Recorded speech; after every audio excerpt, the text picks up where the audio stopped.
I don't feel the need to give a biography of Ezra Pound since a lot of you already know who he is. For those that don't, Ezra Pound was one of the most prominent American poets. So much so, he was helping people like Ernest Hemingway build their careers. I'm not going to focus that much on his poetry. What I want to focus on is his stance against usury in his radio broadcasts. His broadcasts, which were addressed to England and America from Italy, which he later be arrested for and put on trial for treason, nearly sentenced to death.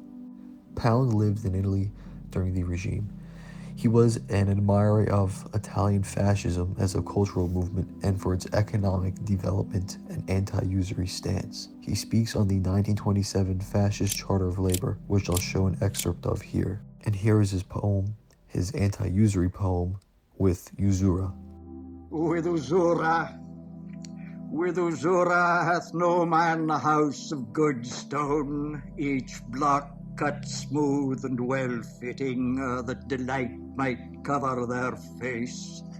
With Usura hath no man a painted paradise on his church wall, harpers elute, or where virgin receiveth message and halo projects from incision.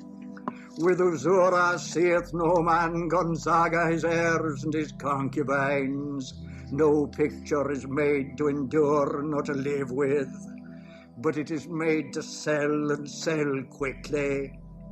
With Usura, sin against nature is thy bread evermore of stale rags, is thy bread dry as paper with no mountain wheat, no strong flour.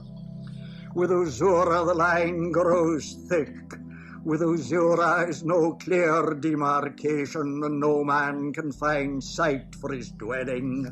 Stone cutter is kept from his stone, weaver is kept from his loom with Usura. Wool comes not to market, sheep bringeth no gain with Usura. Usura is a murrain, Usura blunteth the needle in the maid's hand and stoppeth the spinner's cunning. Pietro Lombardo came not by Usura, Duccio came not by Usura, nor Pier della Francesca, Juan Bellin not by Usura, nor was La Calunnia painted. Came not by Usura Angelico, came not Ambrogio Predis. No church of cut stone signed Adamo may fake it. Not by Usura Saint Trophim, not by Usura Saint Hilaire. Usura rusteth the chisel, it rusteth the craft and the craftsman. It gnaweth the thread in the loom. None learneth to weave gold in her pattern.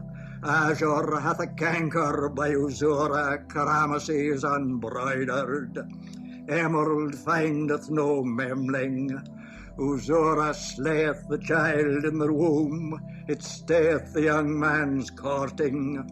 It hath brought palsy to bed, lieth between the young bride and her bridegroom, contra naturam. They have brought whores for Eleusis. Corpses are set to banquet at behest of Usura. Pound was happy to see trade unions having legal status.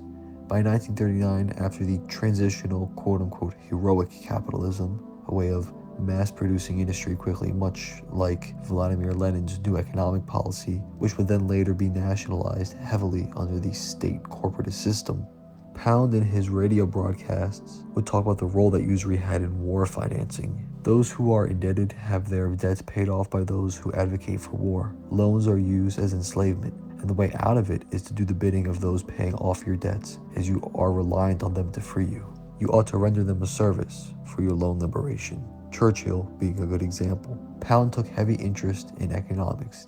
As he was anti-usury, he was attracted to C.H. Douglas's social credit system, a system that would produce a debt-free and interest-free economy. I'll give a brief rundown of the basics of the system. Douglas noticed that banks had a monopoly on credit. Credit are used by businesses and enterprise to increase business value and production. Although it's more than just production, it's also increasing the value in business itself. When they are using credit, they become worth more. Since more risk is involved for investors, more resources will be pumped into these businesses. the money put into them makes them worth more as more was sacrificed for it.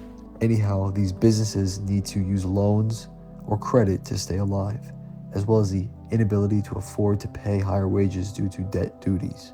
Now we have a discrepancy between cost and income. Costs increase because of these duties. If it gets too overwhelming, we get mass unemployment. The way this has often been resolved, that is, the way the cost-income discrepancy has been reduced, is through supplementing the income with even more credit, either by business taking out loans to cover this, or by directly granting the loans to workers and consumers. Essentially, this creates a vicious debt cycle. It'll cover the discrepancies only for a short period of time until it must do so again, due to debt in the first place. Social credit would change this by supplementing this discrepancy with debt-free credit granted via the state. The social credit solution is essentially this. The gap between cost and income would be filled with debt-free credit issued by the state. Parts of this credit would go to business enterprise and the rest is citizens at large. This would make it so that as price increases, income too would increase, and therefore the gap would be negated. High interest loans would become superfluous entirely, as there would be no need to use them to fill the gap. Ezra Pound saw in this a system that would allow people to work less and only work insofar as what was necessary. Therefore, higher culture could have time to be pursued because the obligation of work to pay off never-ending debts would cease to exist. With wage slavery, nobody would make art or have the leisure and time to do so, and when they do, if they do, it'll become entirely profit-oriented and not for making the art as a good in itself. After being extradited and imprisoned for treason by the United States, he got off on an insanity plea, returned to Italy, and gave the Roman salute saying, quote, "America is a lunatic asylum."